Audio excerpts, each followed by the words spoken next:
We are going to talk about 5 crazy prices at current ADP over at the FFPC for the Superflex tournament and much, much more. But not only we're not really going to like talk about an article. Shawn has a big article coming out on rotoviz.com. He's throwing it at me that we're going to talk about it in a moment. I'm going to have to guess who these players are. We're going to take some potential YouTube comments, run through those to give our thoughts on some of the players and tactics mentioned there, and much, much more. But Shawn, I am going to be drafting. I want to plug this. I forget sometimes to plug these at the start of the shows, but on Tuesday, I'm going to draft with Tom Strachan on the RotoViz YouTube channel. That show then will be available as audio on the RotoViz Radio podcast feed. We'll be drafting over at DraftKings and that one. And then I'm drafting with Michael Dubner on Wednesday on the RotoViz YouTube channel. We're going to draft over at Underdog. So there's lots of live stuff coming up over there. So just wanted to mention it at the start in case I forget at the end, Shawn. But I do want to share something that I haven't told Shawn before the show.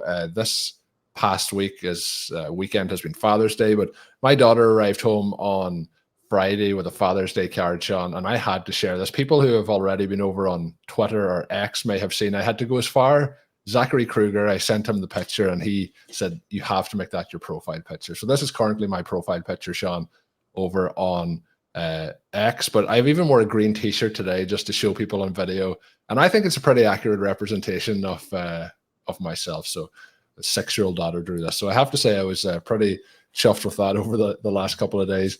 But yeah, that was, I don't normally share, too many family things, but I thought that was pretty cool. And just by chance, I ended up having on this green t-shirt before we started recording. So green t-shirt in the picture, and the hairline was definitely well represented in that. But Shawn, we are ready to talk some fantasy football.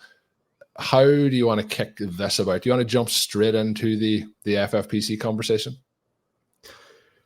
Yeah, this is a format that we have been drafting with the listeners in the past. We're going to do a few more. So if you missed the first one and want to get in on those drafts, we'll have a variety of things that we do throughout the summer, but obviously that $35 level there is very doable. Colm, we're also going to be potentially doing some things with Dynasty. Anybody who is interested in being in a Dynasty league with the two of us, it's not a done deal, but the RV Triflex format is a lot of fun. If we get a big outpouring of interest, we might do one of those. And just to let people know on that, Shawn, usually myself and Shawn draft as a combined unit in these. If we do the Dynasty League, we'll have Shawn as a team, me as a team, and then obviously 10 other drafters. And I do have, over the last week since we mentioned this, there is 4 people who have reached out. So that would bring us up to 6 already. So there is a legitimate chance that this one may come to fruition. So if you do have an interest in drafting in one of those leagues, do reach out on Twitter at Overtime Ireland or email at rotovizradio@gmail.com. And we are also very potentially doing another one of these $35 listener leagues over at the FFPC for the Superflex contest this weekend, likely on Sunday afternoon US time, Eastern time, that is. So again, we have a lot of people interested, but if you are interested, throw your name into the hat early this week, and we may even get you into this weekend's draft if you're lucky enough to be one of the drafters against myself and Shawn in that. But Shawn, back to the topic at hand. Back to the topic, which is that we love the FFPC Superflex tournament. We did some content on it last week. Colm, the RV Roster Construction Explorer will set you up to generate just crazy outsized returns in that one. I do also want to wish a happy Father's Day to all of the listeners who are dads, to my dad, because you mentioned the picture there. Anybody who's not watching on YouTube, which is the majority of people, Colm, your daughter has done a fantastic job with the eyes on that one. We don't have the Colm Green Bay playoff beard in this particular drawing, but it is very well done. Colm, what I teased to you, the exercise we're going to do today, we're going to put the pressure on Colm Kelly in this edition of OT and see if you can guess who these 5 crazy values are. Looking at the first round, we have 7 QBs: Christian McCaffrey, Bijan Robinson, CeeDee Lamb, Tyreek Hill, Jamar Chase. Those are all good picks, right? So we don't have to worry too much about that round. Probably Do you see a pick in round 2? And again, these selections are also spread across the 4 positions. We have 1 of each in 2 wide receivers. Do you have a guy in round 2 where you're like, I mean, that dude should very clearly be in round 1? You could make cases for them all, but there's nobody that I think directly that really and truly has to be there. I think the ADP in the first 2 rounds is quite fair, and the order could be slightly changed in each round. But I think overall, what I would probably do is we talked about this a lot, but the wide receivers and Justin Jefferson and Amon-Ra St. Brown, I think they could be pushed up, instead in place of Joe Burrow. But that's only a couple of picks. So I don't really have one there, Shawn, that's crazy mispriced, unless and I'm hoping that that's not the opening rounds of where you have number 1 of your 5 names. But do you want to think? I have somebody who stands out immediately, and it's in round 7. But do you want to go from rounds 1 down through, or do you want to go from who? Well, we're gonna see who you like here.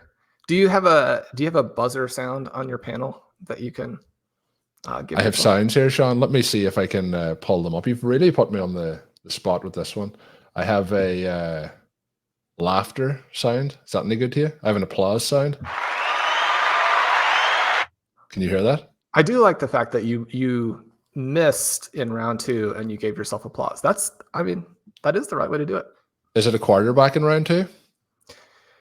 We won't give too much away here, Colm, but it might be a player at a position that the RCE says you should not pick in round 2. And it might be a player who we controversially picked already in one of the drafts. I'm still not convinced by that player, so we may have a disagreement there on that player. Round 3. You like anybody in round 3? I like a lot of players in round 3. Obviously, there's no one in rounds 3 or 4 on the list. Okay. So I won't grill you on those, only to say there's nobody there. Do you have anybody in round 5? Round 5, I'm probably looking at Malik, Nabers, or Jaylen, Waddle as your potential names there. Am I close on those names? Can I give myself an applause? Close. I love those picks. Actually, Colm, I've already given false information, so you probably want to give me some applause. Applause, or here's crickets. There's crickets as well, Shawn. That's better. That's better. We haven't tried this out. I don't know how this will work in post-production with these sound effects, Shawn. There is someone in round 4. Was there? The player that I like in round 4 is Chris Olave. I'm guessing that the player that you have said is mispriced may be Dalton Kincaid. Oh, well, that's a good guess. My next guess after that would be that it's Achan. Oh, Colin, you can hit yourself with some true loud applause here. Okay. That was amazing. First off, I thought that, but I do think so. Achan's running back 8, Dalton Kincaid's tight end 5. It's hard to be, I think, truly mispriced at tight end when you are the 5th tight end off the board, and there's those 5 tight ends are going from the 301 to the 402. So there's not a but. If you didn't know the ADP and you were going to do one draft this year for all the marbles, $50,000 entry, $1 million pot, and Travis Kelce, Mark Andrews, Dalton Kincaid are all there for you. So price is not an issue. Kelce, Andrews, Kincaid, who do you pick? Kincaid. I like it.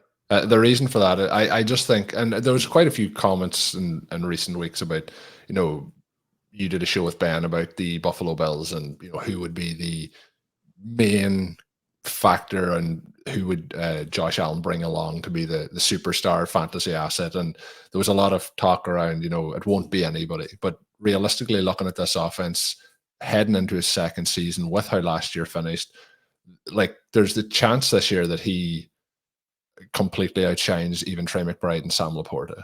He is, and again, the show I did with Tom last week, there was a lot of people in the comments talking about, drafting ahead for next year and what the ADP will look like for next year. And I often reference the work that you and Ben do, looking at the first 2 rounds.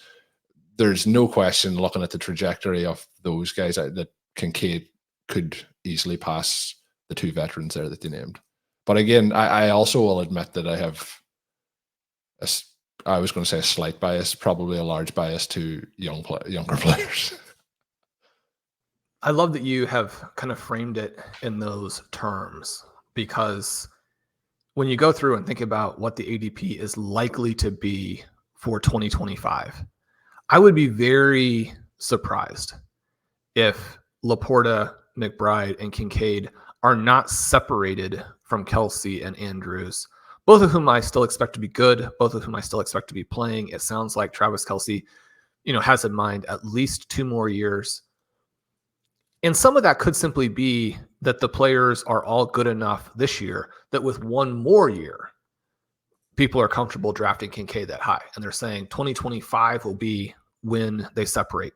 Just because you're going to get the better 2025 ADP on Kincaid doesn't 100% guarantee you that he actually separated in this season, which obviously for best ball drafters is going to be what determines whether or not you win.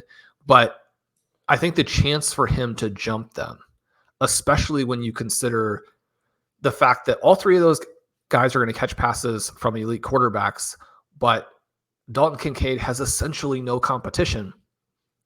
I mean, Travis Kelce and Mark Andrews have to be a lot better, and the passing volume in Buffalo is going to have to be down compared to kind of what we're thinking about from Baltimore for Mark Andrews to really even be competitive. I mean, that one for me is pretty clear cut. I think that for Travis Kelce, for him to defeat Dalton Kincaid in 2024, he probably needs a lack of health from Xavier Worthy and Hollywood Brown. Obviously, Brown has not been that healthy the last several years. That's been one of the things really keeping his price down in terms of what the Chiefs had to pay, keeping his price down in terms of what drafters are having to pay right now. With Worthy, you have the hamstring strain during OTAs.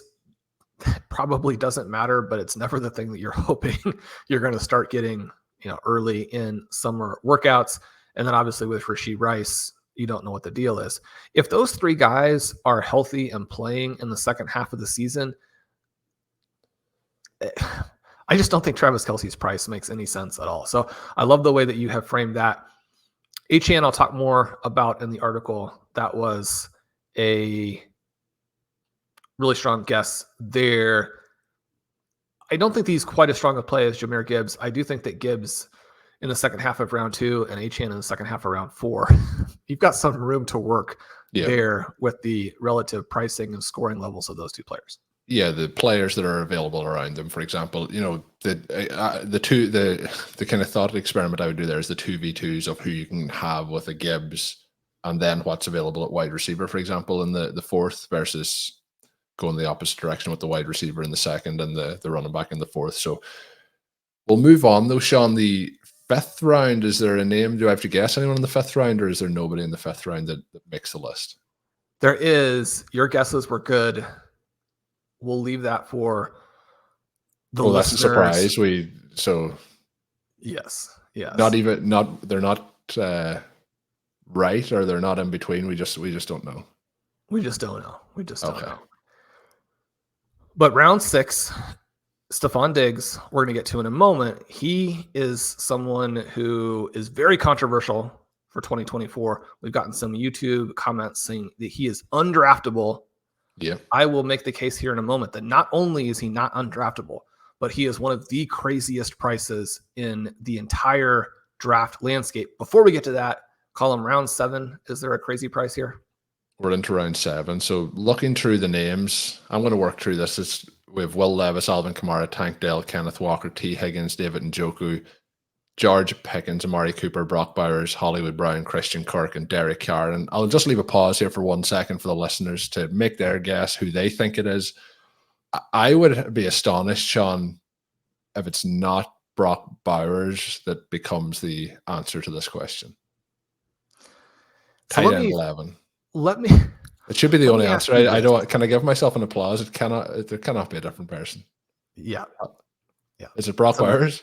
Do you have some applause with a secondary sound effect?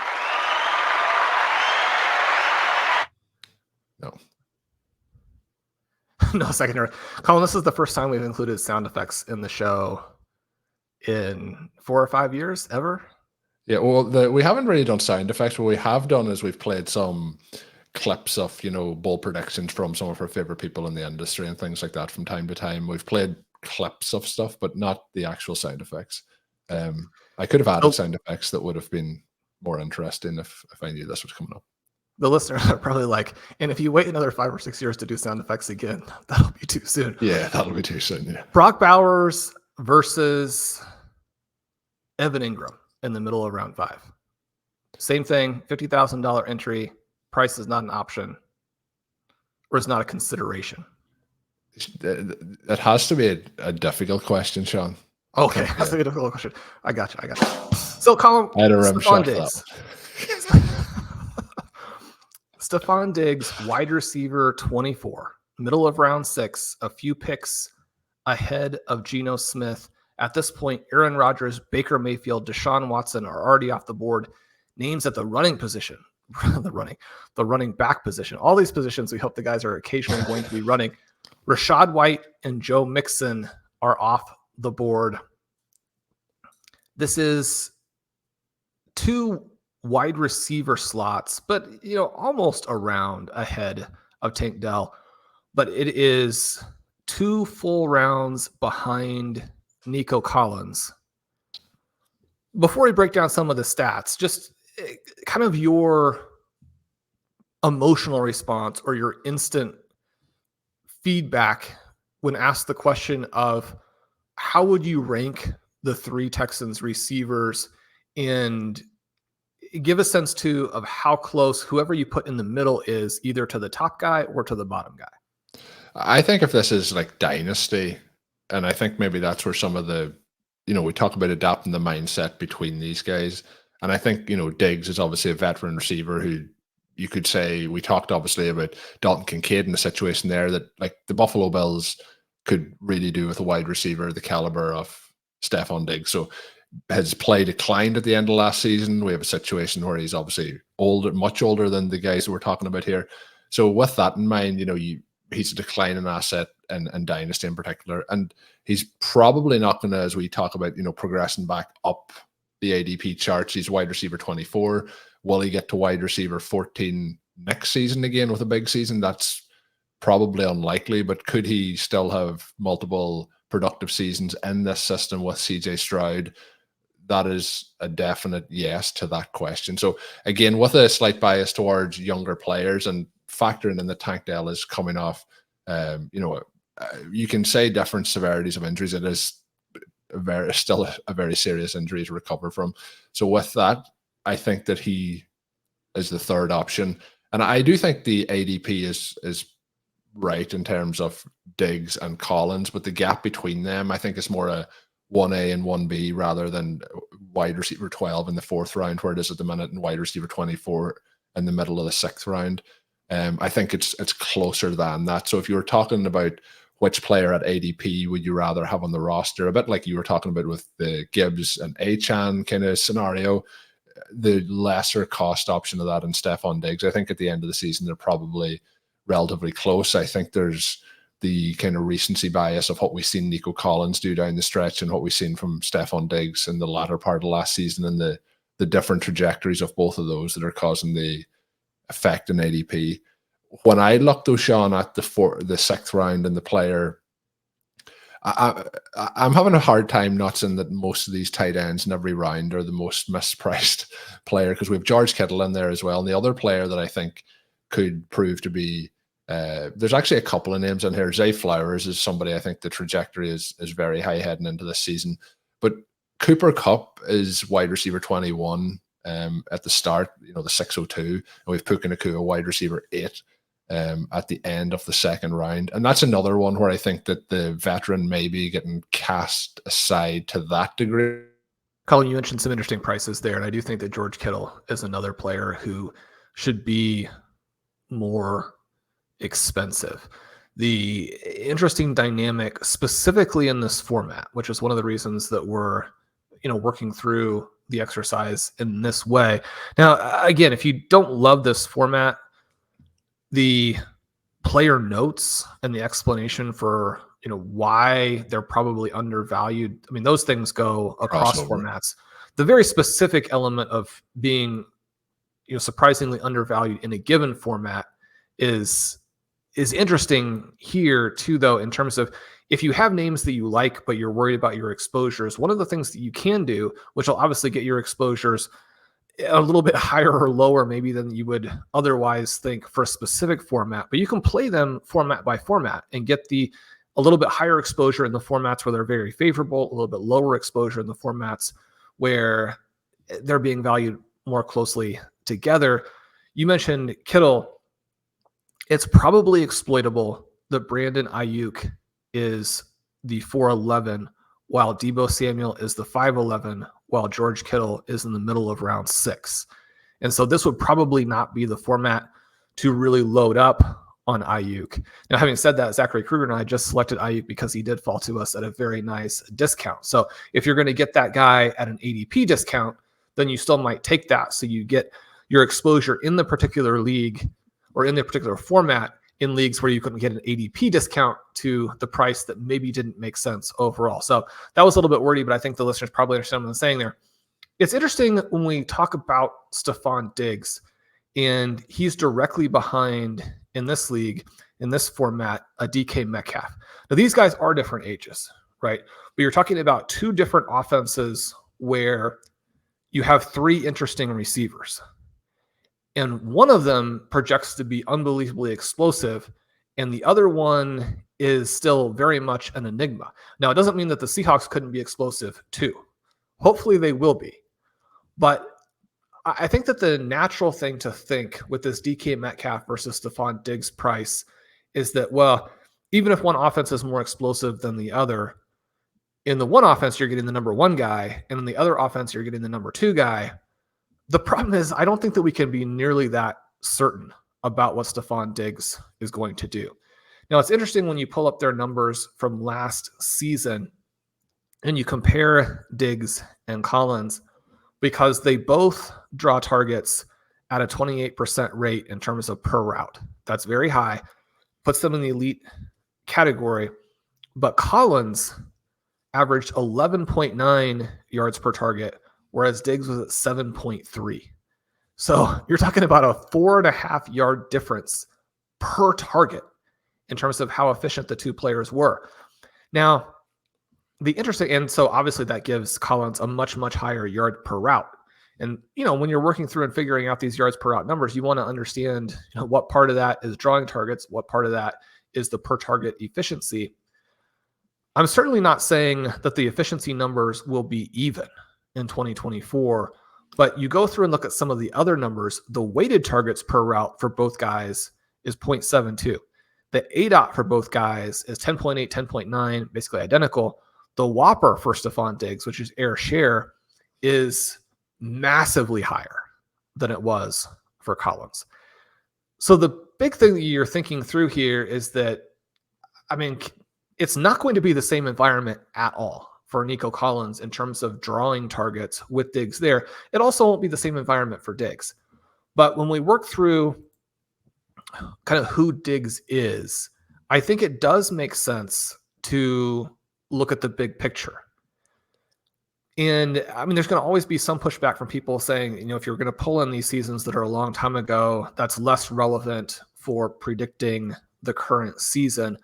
But one of the reasons that we have enthusiasm for a Mike Evans, one of the reasons you have enthusiasm for a Devontae Adams, even, going back to the point of DeAndre Hopkins and why he's valued where he is in an offense that could be a train wreck and has some other options, you're looking at the big picture with those guys. And because Diggs is a controversial guy, someone who does tend to develop some personality issues with teammates and coaches, and because they had a bad second half last season from a passing perspective, it's easy to lose track of the fact that from 2018 to 2023, and so if you take that big of a chunk, you're excluding a large number of people who simply don't have as many games. But it is interesting to think about the fact that Diggs is the third highest scoring wide receiver overall in with 143 points over Mike Evans. Right? I mean, you're talking about more than half a season's worth of points more than Mike Evans. And Mike Evans is the guy that people will be like, 1,000 yards every year, just like clockwork. He's guaranteed to get you these numbers. I mean, Mike Evans is a guy who's played a lot of games in that stretch and performed very well. He has been nowhere close to Stefon Diggs. Another thing that's interesting when you work through it is that Diggs has been very dynamic all over the field, right? So just to kind of refresh and to think through exactly what he's done, I have the numbers in the article here where talk about 2018. He leads all wide receivers with 84 targets within 5 yards of the line of scrimmage. He puts up big numbers in receptions, yards after the catch in that category. 2019, he gains 643 yards on passes that travel at least 16 yards in the air, third best in the entire NFL. So 2018 leads all receivers underneath. 2019, third best in the deep passes. 2020, he ranks number 1 in the NFL on intermediate passing yards. And his 59 such receptions were 14 more than DeAndre Hopkins in second place. So 3 different years, 3 different types of usage, dominating in all of the groups. 2021, he goes out and he's one of just an ultra select group that has 40 plus passes in both the 5 and under and the 6 to 15 designations, and also gained 400 plus yards on deep targets. So again, dominating all over the field. 2022, he's 4th in underneath targets and 4th in deep yardage, right? And then in 2023, again, very effective all over the field. Another thing that jumps out with Diggs is that unlike how a few of the receivers, even star receivers, are occasionally used, he's lined up and gains a bunch of yardage on both the left and the right throughout these seasons, but including and definitely in 2023. So we're looking at someone with Diggs that can do everything. And I think that that's relevant within the context of a team that has Nico Collins and Tank Dell, 2 guys who were used vertically and were very efficient, right? So Tank Dell, we talked about the ADOTs for the other 2 guys. I mean, he was at almost 15 last year. Diggs, a player who is going to be able to benefit from some of the things that they do and get over the top. He's going to be somebody who could potentially catch all of those third down conversions right at the line of scrimmage. I think that Diggs coming in creates more target pressure for the young players than they necessarily create for him, because again, he is so flexible and he's so dominant in every element of being a receiver. His route running is so crisp, so precise. His ability to separate is so elite that you can use him however you need to use him. Injuries to other players within the situation, not necessarily going to be an issue. He can fill the gap wherever he needs. So you look at the 2023 season again, and this is a year where he was elite in the first half. The volume really dried up when they made that offensive coordinator change, and yet 30% market share of targets. I mentioned already the 28% targets per route, and then the weighted targets per route and the weighted opportunity scores, both very high. The only 5 wide receivers who finished above him in both weighted targets per route and weighted opportunity score. So again, this ability to generate not only total targets, but targets that have a lot of air yardage involved. Devontae Adams, Tyreek Hill, A.J. Brown, Keenan Allen, and DeAndre Hopkins. One of the things that's really interesting about those names is that when we think of Diggs, and you had mentioned the age issue, 3 of those guys are actually older than he is, and Tyreek Hill is only a few months younger, right? So, I mean, I think that we always want to be aware of the fact that the cliff can be coming, and when you go over the cliff, it doesn't really matter what happened previously. You're not going to just be like, well, in 2023, he was still good. All that matters is that you've gone over that cliff. But when we think about Stefon Diggs versus a Tyreek Hill, I mean, people are not worried about Tyreek Hill falling off the cliff this season, and we probably shouldn't be worried about Stefon Diggs either. He's going into an environment where he's going to get CJ Stroud. Now, when we think about CJ Stroud and why the total pie might be so gigantic We have a player who was number 1 in air yards per attempt, number 3 in yards per attempt, number 2 in yards per game, number 2 in boom percentage. Again, this ability to create these big plays, and number 6 in fantasy points over expectation. Colm, I mentioned this earlier today on the Best Ball Banana Stand with Peter Overzet. I mean, I'm getting 2013 Denver Broncos Peyton Manning vibes from this offense. Yeah, it's going to be impossible, it feels like, to cover the 3 wide receivers that are being discussed here. And, we don't have a huge amount of, want, I guess, for some of the other positions maybe in that offense. But the thing is that there's going to be so much firepower that it's, again, the rising tide is going to lift all boats. But with the Stefon Diggs element as well, Shawn, Mike Evans, it's often talked about his run of seasons over 1,000 yards. Stefon Diggs is on a 6-year consecutive stretch of at least 1,000 yards in those seasons. There's only one of those seasons that he hasn't had over 100 receptions in. The other part, when you're talking about how he's used all over the field, he's been very consistent in getting into the red zone, throughout his career.